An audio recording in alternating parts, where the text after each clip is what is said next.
The Florida Gators have done a pretty good job at addressing needs and adding talent where they need to, but there's one glaring weakness that we're going to talk about here on Locked On Gators.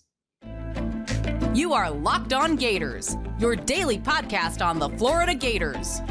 Part of the Locked On Podcast Network, your team every day.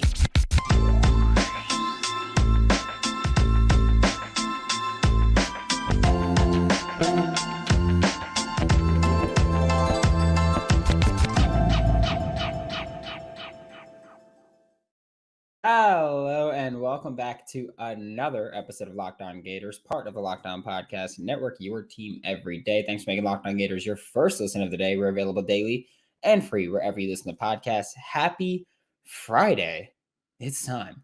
I'm Brandon Olson. Find me on Twitter at WNS_Brandon. Find my written work with Whole Nine Sports and Giants Country of SI.com. Today's episode of Locked On Gators is brought to you by FanDuel Sportsbook, the official sportsbook of Locked On. Make every moment more. Visit fanduel.com/locked on to get started. And if you follow me on Twitter, which you should, if you don't, it's rude, but WNS_Brandon, I've been tweeting out these little position group combinations where when I started, it was secondary, and then I went to the front four, and yesterday was the offensive line. And I'm like, hey, Gators fans, how would you feel about these combinations? It's not my picks that I would make, but I'm just curious to know what people would think of this group. And when I did the defensive line one on Wednesday, or the front four is what we'll say, on Wednesday, I was like, dang, the Gators are thin at that Jack linebacker spot. And Jack linebacker, if you don't know, when you watch Florida, you'll often see two interior defensive linemen with their hand in the dirt, your two D tackles. You'll see Princely Umanmielen with his hand in the dirt on one of the end spots.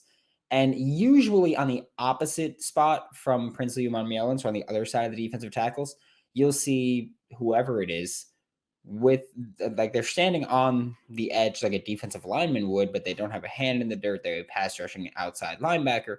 That's your Jack linebacker in this defense. So in 2022, just not who played, but the players that were at that Jack spot, according to the Florida Gators roster that listed as Jack: Brenton Cox Jr., David Reese, Chief Borders, Andrew Savaianai, Bryce Capers, Jack Pyburn, Antwaun Powell-Ryland, and Lloyd Summerall III. You'll probably recognize a lot of those names. However, of that list, Brenton Cox Jr. dismissed from the program. David Reese transferred from the program. Chief Borders transferred from the program. Andrew Savaianai moved to tight end. Bryce Capers, wild card. Jack Pyburn, wild card. Antwaun Powell-Ryland, your incumbent starter for 2023, and Lloyd Summerall III transferred from the program. That means of all those guys, you've got three coming back, two of which you've seen so few snaps from, it's really hard to evaluate anything that they've done. And so looking at that, I was like, okay, this is actually a really thin group that the Gators have at Jack linebacker. And that's a bit worrisome because, I'm fine personally with Antwaun Powell-Ryland starting. That is not an issue for me at all.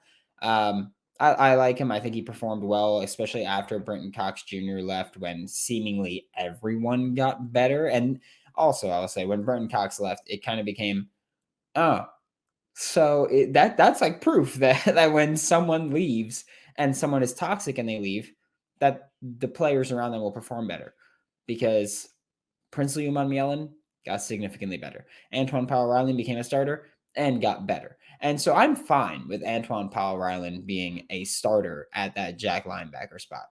No issues with that. But here's the thing. Injuries happen.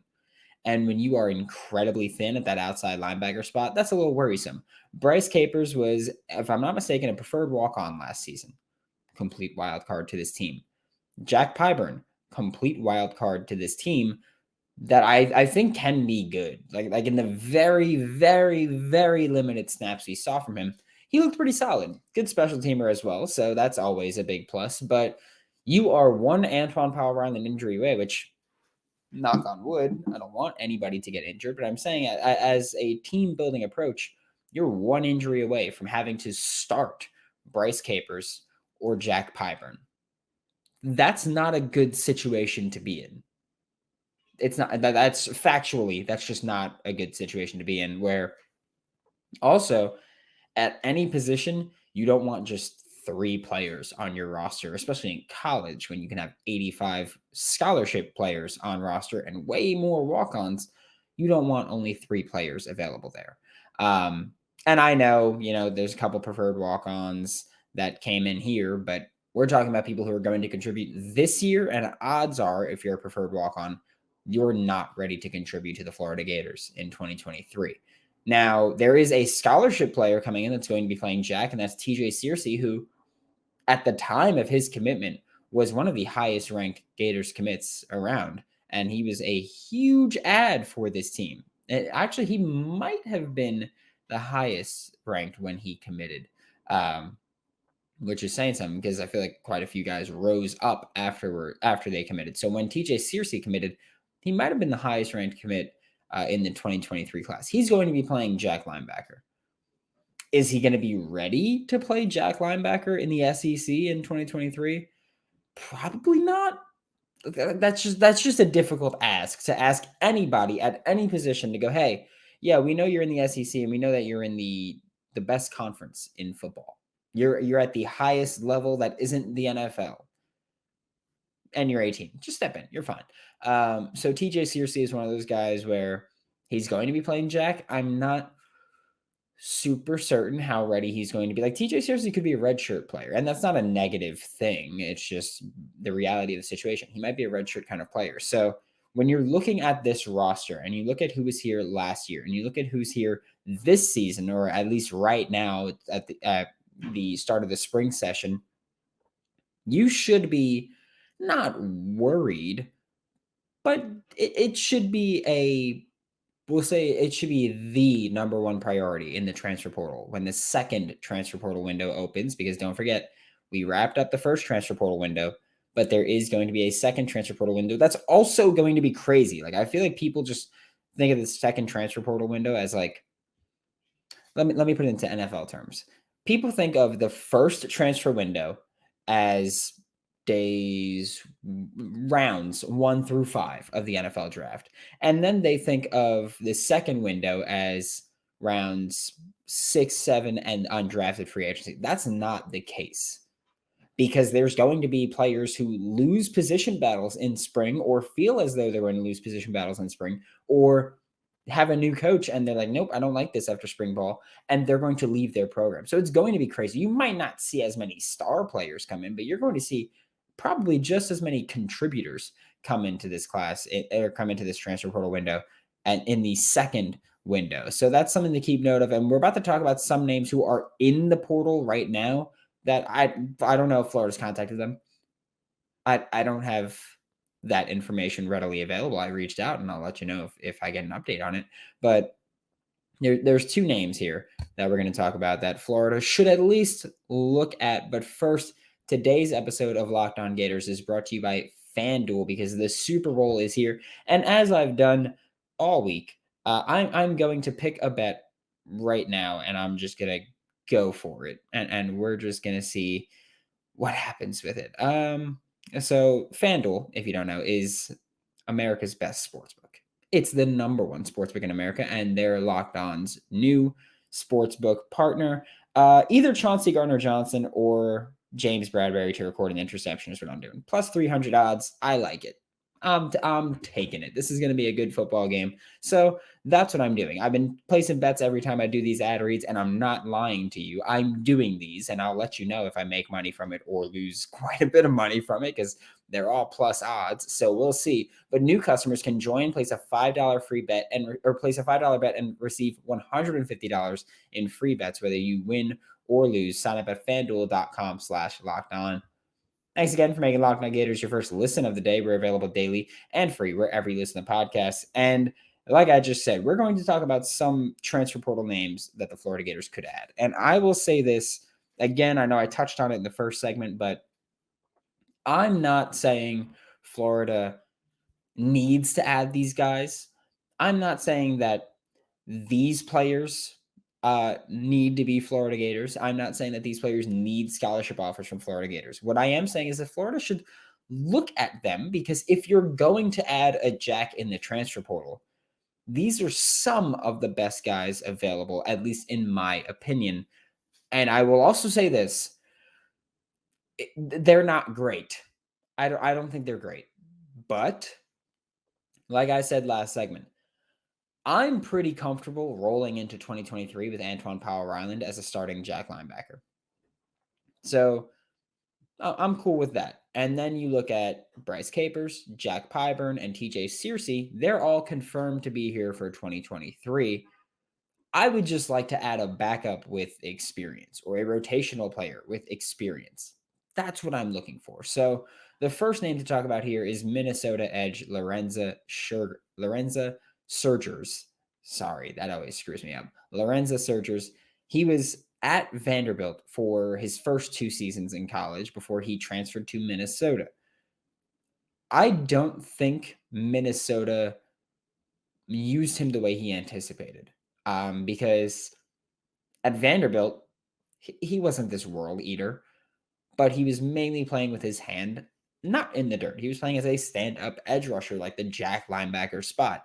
He went to Minnesota, and he played almost exclusively as a defensive end with his hand in the dirt as a pass rusher there.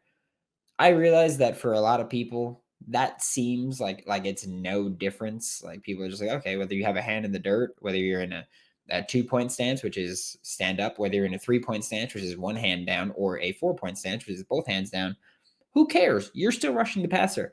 It's vastly different. I'll say that. I know that I've talked about playing like corner and safety before, and there were times when I was on scout team that I have to play on the D line. It is way different to play with hands up, one hand in the dirt, or 2 hands in the dirt. So maybe that's what happened with Lorenzo Surgers, where he was just like, okay, I did not anticipate playing hand in the dirt. I'm not good with a hand in the dirt, or I'm not at my best with a hand in the dirt. So I think if you can add Lorenzo Surgers, who is pretty solid against the run, not a great pass rusher. I don't want to say he's not a great pass rusher. I want to say he's above average as a pass rusher, solid against, and I mean like rock solid against the run. And when he was asked to drop back in coverage, which is mostly at Vanderbilt, not so much in Minnesota, he did a pretty good job. And watching the Florida Gators, if you're playing that jack linebacker spot, heck, if you're playing the DN spot that has a hand in the dirt, you're going to be dropping back in coverage at least once or twice, or however, depending on how often you play, you're going to be dropping back in coverage. That's going to be something you're asked to do. So maybe Lorenzo Surgers can do that. And it's also one of those things where it still irritates me when Georgia and Florida played in the 2022 season. Brenton Cox was in coverage and Stetson Bennett threw a ball right in his zone. And the commentators were like, oh my God, what an amazing play by Stetson Bennett. He threw the ball at a pass rusher.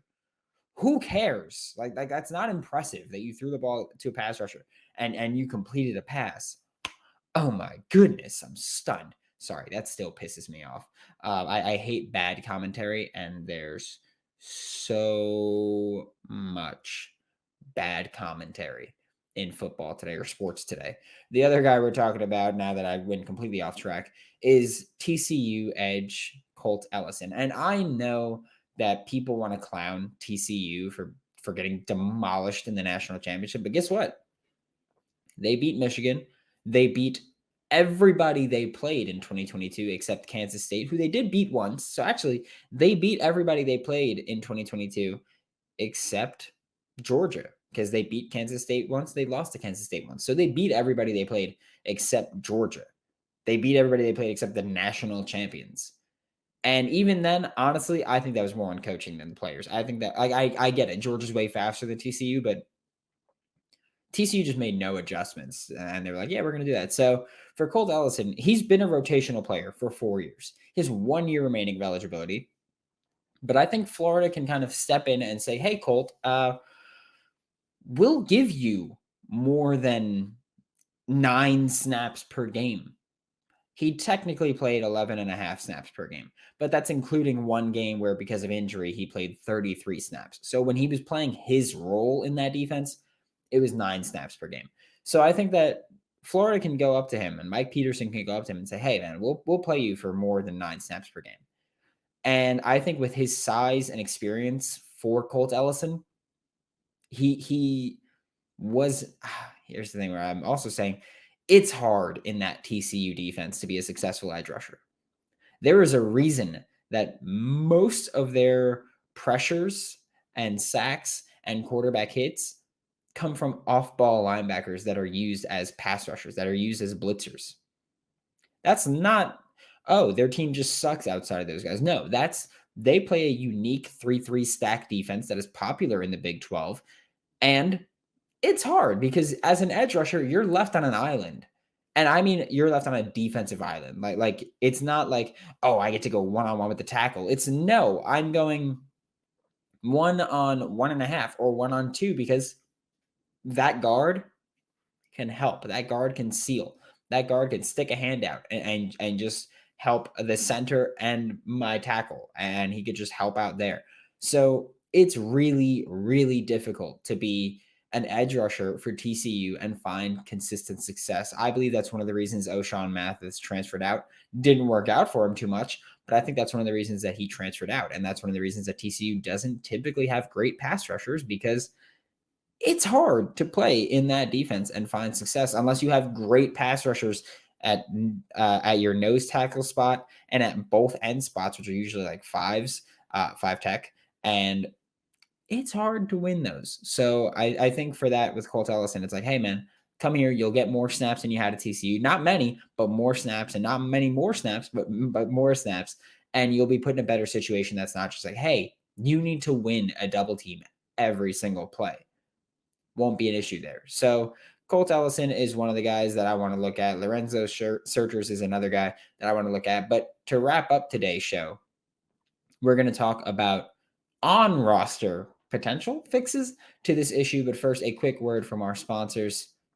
To wrap up today's show, we're talking about players who are currently on the Florida Gators roster that could contribute to this team, that could contribute to this jack linebacker spot as that pass rushing edge spot or pass rushing linebacker spot.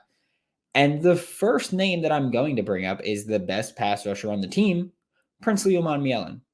I understand he's played DN more than anything else, and also he's been pretty damn good at that defensive end spot. But when you look at that defensive end spot, there are 3 players that I believe are good and are ready to play SEC football at that defensive end spot. You've got Princely Umanmielen, who has proven himself time and time again, especially in 2022. You've got Tyreek Sapp, who made some plays. You've got Justice Boone, who made some plays. And those are 3 names that I'm comfortable with. I'm high on. I think they're all very good defensive ends. Of those 3, Princely Umanmielen would probably be the easiest to transition from that defensive end spot to jack linebacker spot. And so if you're looking for a jack linebacker, if you can move Princely there, because when you've got whoever is in at D tackle and you've got whoever is in at D end, and then you've got jack linebacker as Antwaun Powell-Ryland or someone, not the best. If you start Princely at jack, use Antwaun Powell-Ryland as a backup, which again, I'm still comfortable with him being a starter. But if you want to put Princely at jack, he's going to start. And Antwaun Powell-Ryland will be a fantastic third pass rusher. That's awesome. So of those 3, Princely's the easiest transition to jack, just given his size and build. And it's another way to get Tyreek Sapp and Justice Boone significant playing time each. Because let's say you move Princely to jack. Now you have at D end ready to play right now Tyreek Sapp and Justice Boone. Whether or not you start either or whoever you start, the other one can rotate in and play pretty consistently. So Princely moving to jack might actually be the best solution here. It sucks for Antwaun Powell-Ryland, who played well when he became a starter last year, but you got to get your best 11 on the field, right? And if that's not Antwaun Powell-Ryland, then it's not Antwaun Powell-Ryland. And that's how football works. That's how winning works. can't play people you love, can't play people who you thought were going to be worse and then exceeded your expectations, that's not a good enough reason to start you. But I mean, first of all, the good enough reason for Antwaun Powell-Ryland to start is because he's earned it. But again, sometimes that's how the cookie crumbles. One more guy that is, well, technically not yet, but is going to be on this 2023 roster for the Florida Gators that I think could try the Jack linebacker spot if his measurables that are listed online are accurate. Gavin Hill. I realize that he's typically thought of as, from Gators fans at least, Gavin Hill is typically thought of as a 3-tech interior pass rusher that's going to play as a defensive tackle and is going to be the pass rushing defensive tackle that's playing next to Desmond Watson, Chris McClellan, Cam Jackson, whoever's at nose tackle or 1-tech, whatever you want to, 1-tech nose, whatever you want to call them, who's playing next to that big bodied guy. Or Gavin Hill is thought of as a strong side defensive end, which if Princely moves to Jack, you could play Gavin Hill as the third defensive end there, and you have Tyreek Sapp, Justice Boone, and then Gavin Hill. So I think that there's plenty of reason there's plenty of justifications to do whatever you want with Gavin Hill, bulk him up and make him that pass rushing defensive tackle, keep him at his current weight and make him your Jack linebacker or your strong side defensive end. Because right now, he's the size of a lot of guys. He's 10 pounds heavier than the average weight of a Jack linebacker in this defense. And yeah, so he's 10 pounds heavier. The average weight of the Jack linebacker for this defense is 244 pounds. He's listed as 255 pounds. But at 6'3" as well, he fits the size profile. Your Jack linebackers last year, 6'1", 6'4", 6'3", 6'3", 6'3", 6'3", 6'5", 6'5". Or sorry, not even the last 6'5", just 165. That's Gavin Hill's height range. The weights: 238, 241, 261, 231, 263, 243, 231. Throw in Gavin Hill. He's 250 right now is what he's listed at. 250 is slightly heavier than the average Jack spot. Throw him in there if you want to. I'm not saying that should be what you do, but he's a good functional athlete that is already the size of a good number of Jack players on the roster from last season. If you can, I don't want to say even make him lose a little bit of weight. If you can change some of the baby fat to muscle, you're looking at a rocked up Jack linebacker. Nothing to complain about there. So Gavin Hill could be worth a look. Personally, I wouldn't do it. I'm just saying he could be an option for the Florida Gators to take. But thanks for making Locked On Gators your first listen of the day, every day. We're available daily and free wherever you listen to podcasts. We'll be back tomorrow to talk more Florida Gators football. For your second listen of the day, check out Locked On SEC, hosted by Chris Gordy of Sports 790. Get the best coverage on the best conference in the best university, the University of Florida, right here, baby. For Locked On Gators, I'm Brandon Olson. Don't forget to follow me on Twitter at WNS_Brandon. Find all my written work with Whole Line Sports and Giants Country of SI.com. And I'll see you all tomorrow.